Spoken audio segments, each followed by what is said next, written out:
बीड हत्या प्रकरणामध्ये वाल्मिक कराडला 14 दिवसांची न्यायालयीन कोठडी देण्यात आली आहे। दरम्यान गरज पडल्यास सीआयडी पुन्हा एकदा कराडची पोलीस कोठडी मागू शकते।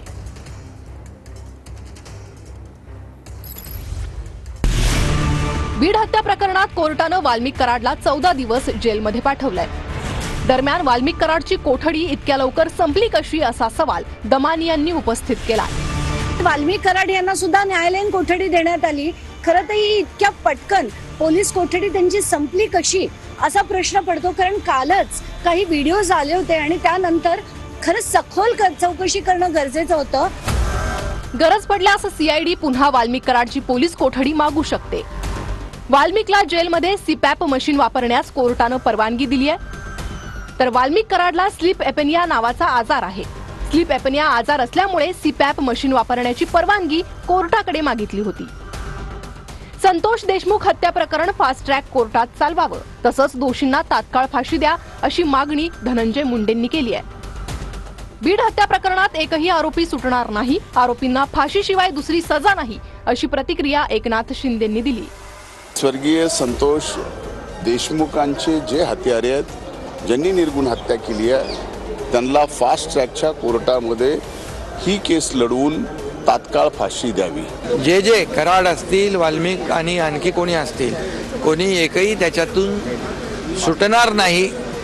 यांना अशा प्रकारची निर्गुण हत्येला फाशीशिवाय दुसरी सजा नाही। बीड हत्येचा मास्टरमाइंड हा वाल्मिक कराडच। कराडला एका मंत्र्याकडून संरक्षण असल्याचा आरोप क्षीरसागरांनी केलाय, तर खंडणी खुनातील एकही आरोपी सुटला तर देशमुख कुटुंबाला धोका असल्याचं जरांगेंनी म्हटलंय। पहिल्या दिवशीपासून सांगतोय की ह्याचं मास्टरमाइंड हा वाल्मिक कराड आहे। क्लिअर ती फ्रेम मध्ये तिथे दिसतंय वाल्मिक कराड काही एवढं मोठा नाहीये, त्यांना संरक्षण हे मंत्रिपदाचं भेटतंय। एकही माणूस याच्यातला सुटता कामा नये। यातला खंडणीतला आणि खुनातला जर एक बी आरोपी सुटला ना, तर देशमुख कुटुंबालाच धोका आहे, त्यांच्या जीवालाच धोका आहे, हे मारून टाकू शकते। दरम्यान वाल्मिक कराडची कोठडी पोलिसांनी मागितली असती तर अजून प्रकरण उघडकीस आली असती असा दावा विजय वडेट्टीवारांनी केला। आकाला जर 14 दिवस आता झालाय ज्युडिशरी कस्टडी दिली, खरं म्हणजे पोलिसांनी पुन्हा पोलीस कस्टडी मागूनच ती कारवाई पुढे न्यायला पाहिजे होती। पुन्हा नवीन गोष्टी समोर आल्या असत्या। तर आम्हाला न्याय देताना प्रशासनानं कमकुवत पडू नये असं धनंजय देशमुखांनी म्हटलंय।